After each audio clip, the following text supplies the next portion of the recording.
Added an option to control the font size of the subtitles. That could actually be handy, because it's pretty freaking small by default. Improved Archer AI so that they choose to enter melee combat less often. Yeah, that's pretty good.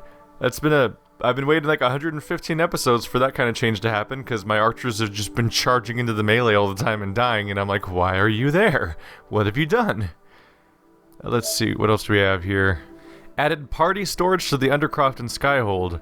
What does that mean? Or like, I'm hoping it means I can finally access the equipment in my party, because I get frustrated by the fact that in the Undercroft, when you go talk to the blacksmiths to craft gear or upgrade gear, you can only look at Vastia's equipment, not the other 9 people. So you have to manually go through their equipment on a separate menu and then unequip it so you can mess with it in other menus, and it's like kind of a nightmare and makes you not want to look at items.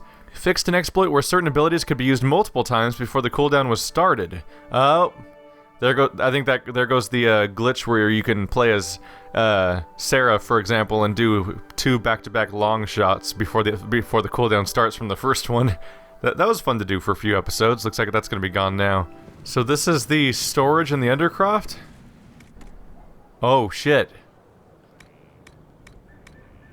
It's 500 slots. So I could be like, I can go and like put something in here that I'm not currently equipping on one of my characters. Without what, victim of fashion? What the fuck? +1 cunning, -100% old defenses? An astoundingly bad idea. Yeah, I'll keep that. As a joke, I guess. Wow. So we have storage now in this game. I mean, good feature. Kind of a disappointment when it comes... When you're... I mean, most people have already beaten this game at this point. Like, how many purples were there that people would want to keep around, but they got rid of because they had only 90, or if you didn't upgrade it, only 60 inventory slots, and so you had to get rid of stuff just because you couldn't carry everything. And now here's a 500 slot stash they added. Still didn't fix my problem though of being able to access your party members. Let's take a look just in case. Modify weapons. Yep, you still only see equipment that your main character is wearing, or stuff that no one's wearing. There's something over here. Tint armor. Uh-oh. Oh no. I can go full Power Ranger here. So they added the ability to color your gear. This wasn't here earlier, right? This just got added in this patch, I think. But it was clearly not in the patch notes, which is weird. Huh. Yeah, I'm alright with this look. I never really realized what my my face equipment looked like because I haven't seen it in so long. Looks really strange. So you remember that my dwarf Arcanist sent me on a little war table mission, and this is the follow-up for that. So, the Arcanist and the Fade. Arcanist Dagna was supplied with remnants of exposures to the Rifts and the Fade. She has done something. It is perhaps best to contain her efforts to the Undercroft from now on. Any follow-up on the table? No? What's this over here? Diverting soldiers and the Frostbacks. What is that? What's this? An offer from the Imperial Army. What's this? Stop war between Navarra and Tevinter. Oh, okay. In the patch notes, they said that the patch notes said they fixed a glitch where certain war table missions would just disappear. Because there was tabletop missions that war table missions that would disappear if you didn't do something with them. And I guess these must be quests that are respawning because they disappeared before I could deal with them. Diverting with the soldiers and the Frostbacks. I actually remembered doing something about that. We had some sort of quest about the Frostback Mountains and figuring out how to tackle them. A letter delivered by messenger bird. My name is Sister Paulette. My sisters and I have been accompanying a handful of injured Inquisition soldiers through the Frostbacks.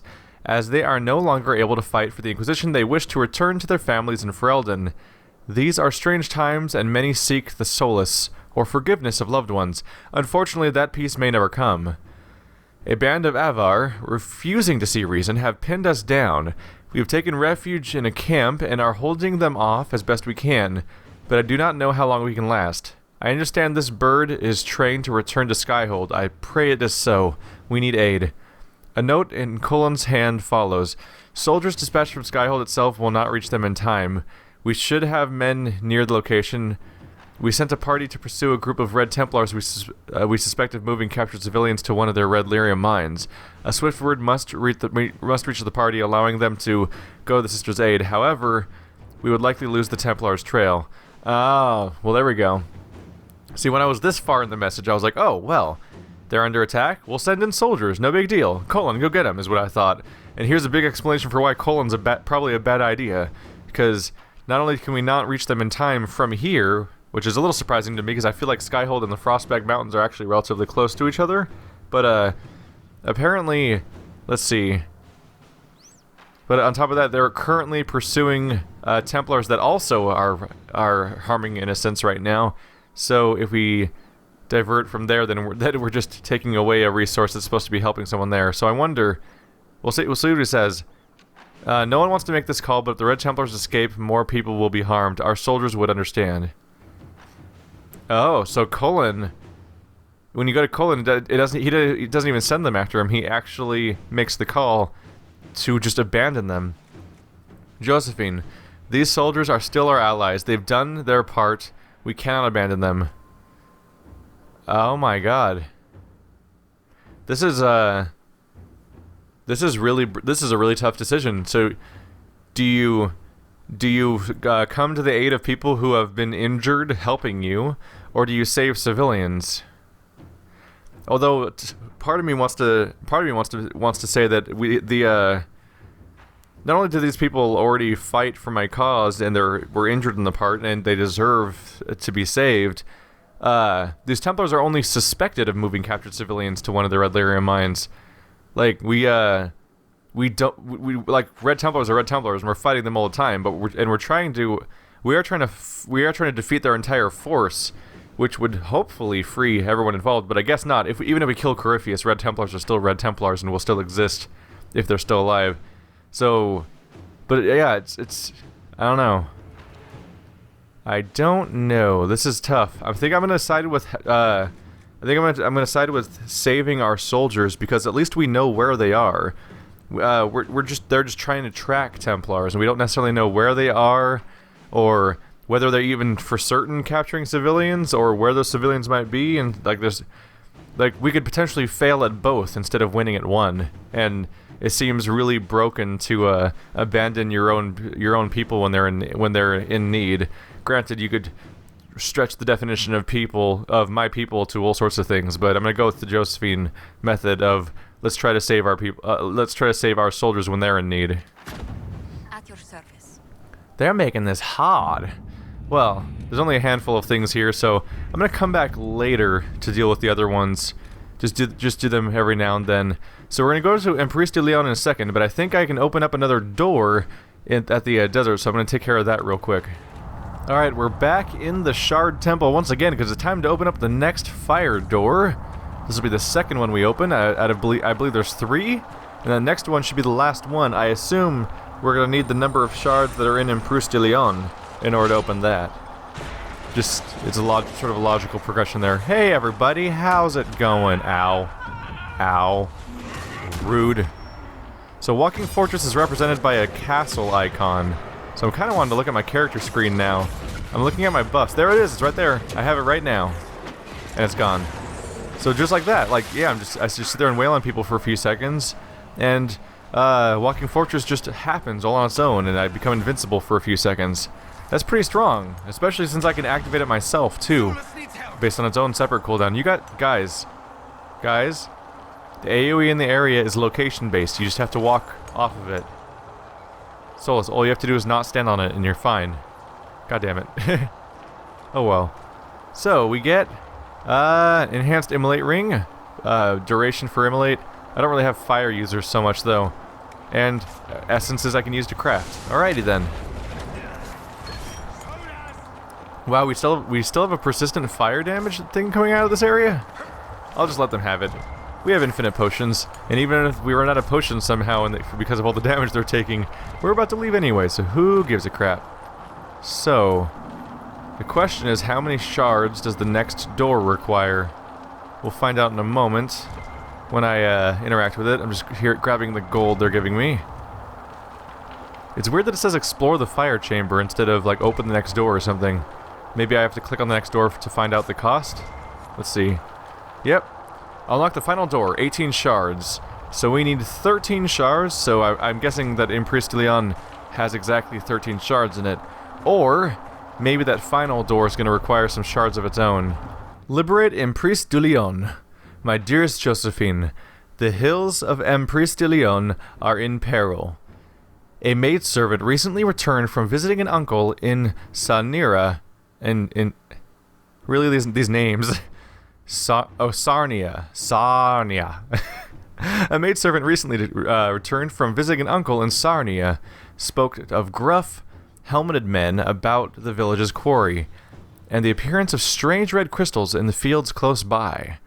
I suspected red lyrium and sent men to investigate, but the bridges leading to the area had all been destroyed, and the Red Templar's handiwork, I'd wager. If we do not act quickly, all the Highlands will be lost. May be lost. I wish I bore fairer tidings, my dear. My warmest regards to your family. I pray for the quelling of these winter winds of chaos, that we may meet again in springtime. Sounds like a Game of Thrones line, actually. Your truest friend and ally, Edouard Desjardins. You know what? I don't really miss... I kind of miss the old days when there wasn't a whole lot of Orlesian stuff in the game, because these names are murdering me. Connections. The Elf's Blood River froze over after an unseasonable chill. We'll need brave soldiers and sturdy mounts, but it's our only path into the mountains. Oh, we're going to a snowy area? That would be a cool change of pace from all these forests and stuff. Liberate Impriest de Leon. We broke through Sarnia, and lead scout Harding is with the vanguard sent to establish an Inquisition camp. Her early reports indicate that red lyrium is spreading. : Inquisitor. Scout Harding. We're on the outskirts of Sarnia. This is what's left of the town. The lucky ones got out before the river froze over. The rest, penned in by Fade Rifts and Red Templars. We're the first friendly face they've seen in a long, long while. How did an entire river freeze so quickly? It got really cold, really quickly. Sarnia relies on its river for everything. Trade, food. They weren't expecting this. Do you know why the Red Templars have come here? Can't tell you much. The Templars have outposts all through the hills. Our scouts haven't been able to get through. It probably has something to do with the local stone quarry, though. A lot of the workers went missing after the Red Templars moved in.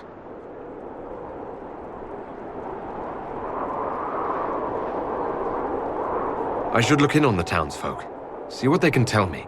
I'm sure they'll appreciate it. The Red Templars have been mounting frequent attacks. They want Impriest de Leon. Bad. Let's get out there and take it back from them.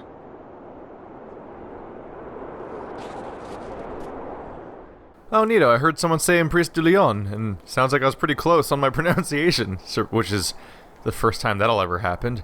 Alright, so let's go ahead and... Let's see. The corruption of Sarnia. The people of Sarnia are concerned by the elements and the Red Templars that have overtaken the region. Speak with the townsfolk about what can be done. What do we have up here? Unfinished business. Since the Seeker's strange absence, some of their high-profile cases have been left unchecked. Help Cassandra hunt the targets down. And then, yep, Memories of the Grey. Blackwell possesses maps that chart old Warden camps and outposts throughout Ferelden and Orlais. The wardens who abandoned these camps may have left behind artifacts of interest to Blackwall. So those will be the final collectibles for those two quests, finally. Take back the lion. Red Templars have occupied the Impriest de Leon. Advance to the region's heart and learn why. Wipe out the Red Templars in the High Grove. Interesting, no indication in the area of a camp on the map. There usually are camps on the map. I wonder how big this zone is, because it looks really small from here, but it could completely open up as I move forward for all I know. Oh, there's a rift. There had to be a rift sooner or later. Rift on frozen water. Rift, singular, not plural. An active Fade Rift was spotted in Elfsplit River just outside Sarnia. I wonder if that's why it froze, or if that's just unrelated. I guess we'll find out. I'm definitely going to want to finish off the Cassandra and Blackwall quest as fast as possible, but I'm going to go do the first steps of investigation first, because I'm sure I'll find a number of quests when I do that. So it's hard to tell, especially since some of the stuff's super reflective and weird looking, but so I customized Vasti's armor. You guys kind of saw that. He's got gold chest plates and green shoulders and gloves a bit. I'm noticing in particular the gold coloration changes wildly based on my setting. Earlier I was in the desert area and it was this super bright yellow.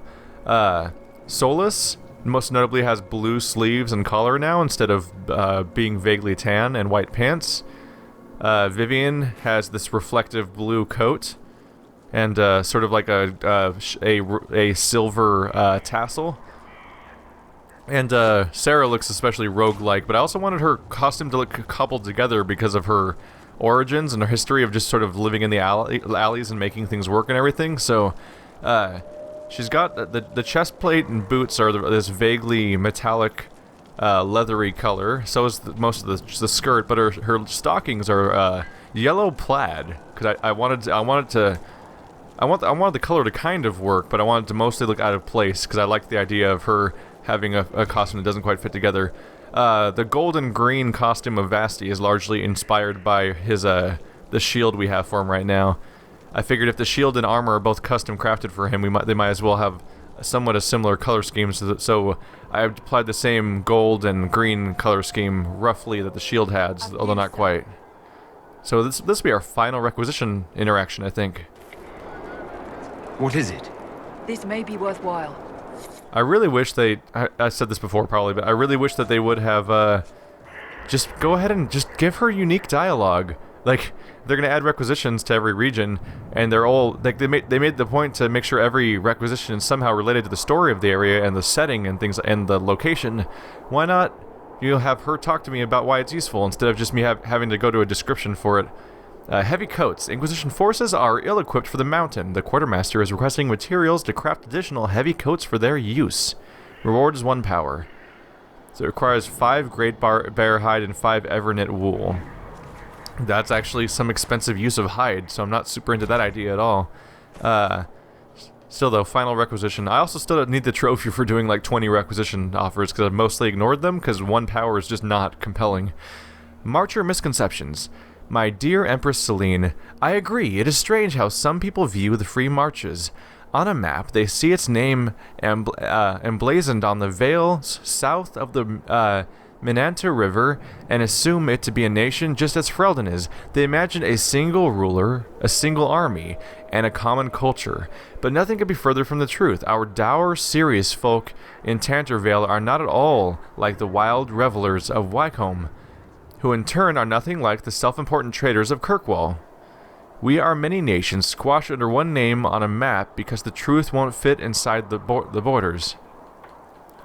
A lovely saying I heard once. We have a prince in Starkhaven, a margrave in Ansburg, a Terran in Ostwick, and a viscount in Kirkwall. Yet we accept no king in the Free Marches. At least, not since Pyrrhus appointed himself king 7 centuries ago, which was immediately and unanimously opposed by our many great nations. We may only come together to face a common enemy, but when we do, we're a formidable ragtag bunch. Did you know that Grey Warden and Garahel also united us during the Exalted Age? We marched together proudly to defeat the Darkspawn at Ayesle, close enough, and immediately afterwards returned to our petty bickering. The most important thing to know about the Free Marches is that we're free. We determine our own destiny, and that pleases us. Beyond that, the other time we coalesce... the only other time we coalesce is when Grand Tourney comes to town. Then we boldly express our pride to any foreigner who will listen. We'll kiss freedom on the lips, and even lock arms with a proud Starkhavener. Alas, it lasts only a day, but there's no harm in that, right? A letter written by Lord Chancellor Joffrey Auric of Tantervale to Empress Celine I, 929 Dragon. So that's interesting because it's actually like it's like what if the Confederacy is it the Confederacy? No, not the Confederacy. It's like what if the original, it wasn't called a Confederacy, was it? The original 13 colonies of the United States. Like what if that actually lasted without having what if the Articles of Confederation version of our country still existed instead of the Constitution version? Didn't seem to work for us back then, but there could be exceptions, especially in fantasy where, it doesn't have to be as real. So that's right there. I'm really getting caught off guard by the size of this map. So the zone that I'm being shown right now on the map is utterly tiny because the portal can be seen right over there. I think I'm just gonna go for it. Screw it. Let's go fight us a rift if it's gonna be right in plain sight. Okay, that's promising. We have 16 regions to discover. So that indicates this place could be bigger. 19, level 19 Greater Terror. So we're gonna have to be careful here because these are indeed higher level, more challenging monsters. Is my party still holding back so far? Okay, that's probably for the best. I'm going to say, actually, yeah, let's have Vasti hold his ground. Come here, guys. Come and get me. I'll use my payback strike to when you try to. You thought you could knock me down? You can't knock me down. I have payback strike. It's bullshit. I love it. And now I'm in fortress mode, so you can barely hurt me. And now I'm beating you with a shield. Oh yeah, we should focus on this guy. He's close to going down. Payback strike. I love payback strike. Whenever I actually remember to use it correctly, it's great because it means that when you trigger it, you get to immediately stand back up when someone tries to knock you down, which is great. It's a great recovery skill. And since shield bash is my primary damaging skill, that means I can save payback strike specifically for when it's useful in that context. Oh shit. Fuck it. We're just gonna have to fight the next wave. That's fine. Ooh, it's a Pride Demon. Hello, Pride Demon. You should pay attention to me and nobody else. How about that? Does that sound fun? Ow. Payback strike. Let's do single target grab. Shield bash. I need to shield bash his armor down. Oh shit, there's two of them. Okay. Let's try to get his attention with my scary spell that makes it so that I take extra damage, but he takes extra damage too. And I'm gonna activate Living Fortress so he can't hurt me in return. There we go. That's one down. Let's tell her. Oh, I can't see him right now. There we go. Let's tell the entire party to focus fire on Greater Terror because we don't want him continuing to AoE us and be annoying. I think he just went down. Yeah, that was it. All right. One Pride Demon's no big deal. We're fine now. Just gonna keep wailing on him, casting spells and shit. Let's do that. We'll do that. I'll do that taunt thing that makes him take extra damage from everybody, and then I'll use once again follow up with my Living Fortress so he can't really hurt me back. That said, I did not have aggro anyway, because he just wandered off. Alright, taken care of. Level 19 Rift, you ain't no big deal. Especially when, Jesus Christ, Vivian having the ability to gain, Vivian regenerating barrier is just the coolest thing for me. So, Rift on Frozen Water, complete. We have a completed quest in this episode besides the fire door. And it looks like Solus just leveled up. I don't know why I switched to him in, oh, I guess it does switch to him here too. So I have his entire Rift Mage tree. I could go for getting bonus barrier when I dispel someone. I could go for Mind Blast to help with his aggro problems. I don't like the idea of life ward very much. You get 25% damage resistance for 15 seconds. That's great, but when you revive somebody, you barely give them any hit points. So they're still just as likely to die right away, even if you give them 25% damage resistance. I'd rather have like 90% damage resistance for 5 seconds or something that makes it so you're likely to live long enough to heal. What's this down here? When you cast a fire spell, the spell consumes half your current barrier and empowers it. I don't even equip fire spells though. What is this? Searing Fire Mine. Wow, I flat out forget what some of the spells are that Solus has. I should probably respec him to get rid of some of these skills and replace them with stuff he'll actually use. By standing still, you enter a meditative stat that restores mana. Alright, I'm gonna go with, it reduces all cooldown speed. Awesome. Yeah, cooldown times. I think I'm gonna go with, Winter Stillness. Because Solus usually is standing still as far as I know. Although the exact parameters of standing still are not necessarily unknown to me. 12 potions. We didn't use a single potion. Everyone took some damage, but nothing significant. Search the bodies over here. They probably have... Nope, they have nothing. Okay. So I'm gonna grab whatever's over here and head into town. And then, in town, after I visit town, I might switch one of my characters out for Cassandra to go visit the Cassandra location for her quest, and then I might switch to switch to Blackwall afterwards to go get his thing. But first, let's check out Sarnia. What a waste. Yeah, it's not ideal to have a bunch of people get destroyed. No big deal, it's just a horrible Actually, this destroyed town looks a lot like so far it looks a lot like the third Hobbit movie, where you see the what's left of the human settlement after the dragon scene, and there's a lot of scenes of them running around in that location, and it just looks like garbage all the time. It's really unfortunate. What's this? How could you have dropped it? Foolish, clumsy girl. Mama trusted the ring to you when she died. Now the Templars will get it, bad Templars. Demons with trusted faces. They'll find the small blue house, they'll find the ring. Stupid girl, how could you? That was weird. So this person must be in shock.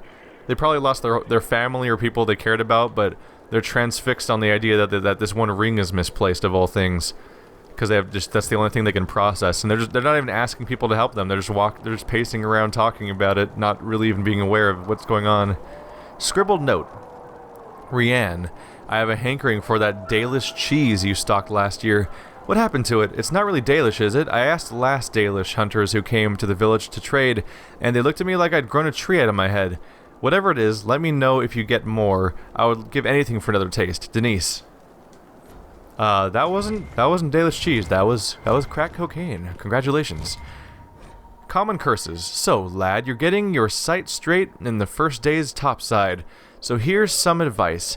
You're not just trading with kin, you're selling to all kinds of folk now, with different customs and tongues. As I've learned here, the most important part of any language is the cussing. It gets you trust. It gets you coin. Most elves you see in the city are servants, and a human looking for a fight might call one knife ear. If the elf returns with shem or quick, blood's about to spill. Quick being a reference to quickened people, as in like the people who are not immortal, which is kind of funny now because of course elves are no longer immortal themselves. Blood's about to spill. Those Dalish elves use flat ear to insult the ones who live with humans, like our unenlightened kin below calling us stone blind up here. Talking about the dwarves in that case, because they can hear the stones. They're like an entire race of geologists. My people, even the humans who pray to some woman they burned alive, and her god they call the Maker, say something when they knock their shins. It's a curse to say Andraste's, well, any body part really. Maker's breath might get you in with a swaggering fool, but the lady priests won't be pleased. Chantry folk also don't like mages. If you hear a mage called a spellbind, hide anything flammable. Then there are all those beautiful words that just mean sod it. When that loose cobblestone flips and the ankle cracks, an elf will cry, Fenadris, while a human might, damn it. A Qunari will mumble, Veshedan. I've heard a couple of Tavintari yell, Kafar. If any of these get aimed at you, hopefully all that gets killed is a sale. Hopefully all that gets killed is, oh yeah, right. I thought they're talking about selling killed things, but they mean like hopefully the only thing that gets killed is the fact that you're gonna fail at selling something to somebody. Note from Hardal, a surface merchant dwarf to an apprentice adjusting to life outside of Orzammar. Oh, that's what they meant by his kin underground, because he himself was a dwarf. He wasn't just being, I don't know, welcoming to other cultures or whatever by saying our kin underground. So what else do we have around here besides Crazy Ring Lady? Speaking of which, there she is talking about crazy rings. It's just what she does, I guess. There's a bunch of Arbor Blessing stuff around here. Let's see. I'll set a marker in that direction just so I can figure out, just so I know which way is back to camp, so I can swap out Cassandra in a second here, because I think I'm gonna want to have her as I proceed. Emperor Florian. Grand Duke Florian was not supposed to ascend the Orlesian throne. His elder brother, Emperor Judiciel II, had...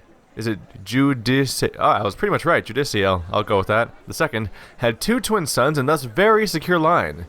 Florian was free to pursue other interests, none of which revolved around the game. Indeed, the Imperial Court largely ignored him, and that was how he liked it. All that is recorded of this era is that he married, produced a single daughter, and afterwards showed little interest in her. An outbreak of the 100 Days Cough in 877 Blessed changed his plans. Both of Judiciel's sons perished, as did Florian's daughter. Racked with grief, Judiciel lost interest in ruling, turning over all matters pertaining to the rebellion in Ferelden to his advisors and instead spending his time hunting in the country. When Judiciel was thrown from his horse during a fox hunt in 884 Blessed, Florian was suddenly vaulted into the throne. Famously, his response to the Chevalier's delivering the news at his estate is said to be, "This will not do at all." A private and somewhat eccentric man, Florian limited his appearances at court and dealt almost exclusively with the members of his own family. He was extremely particular about his habits of dress and grooming, eschewing current fashions for the sake of comfort and refusing to wear cosmetics or powders of any kind due to the intense dislike of being dirty. Powerful and connected nobles who had served in the cabinet since his father's time were turned away in favor of his younger brother, Reynald, his sister, Melisande, and his cousins. Children were banned from the palace, even the children of servants, with the exception of his nephew and nieces, who were tolerated only on the condition that they remain out of the emperor's sight. Regarding suggestions that Florian and his youngest cousin Megran were lovers, the truth was uncertain. If such a relationship existed, it was no doubt kept private due to Florian's aversion to public life and not from any fear of rumors. Such rumors, after all, were likely spread due to the emperor's refusal to sire another child and thus secure his line. Many believed this failing would eventually lead to civil war. The only real evidence of a relationship with Megran was a loud and very public argument that two had prior to Megran's appointment, or exile as he saw it, to the throne of Ferelden. Megran is said to have called Florian "my darling," and neither man chose to explain the argument later. The predictions of civil war almost came to pass upon Florian's death in 919 Dragon. With no clear heir, the throne eventually passed to the only daughter of the Grand Duke Reynald, Celine, after a vicious struggle that threatened to consume the empire. From the Emperors of Orlais, by Brother Harlan Ascari.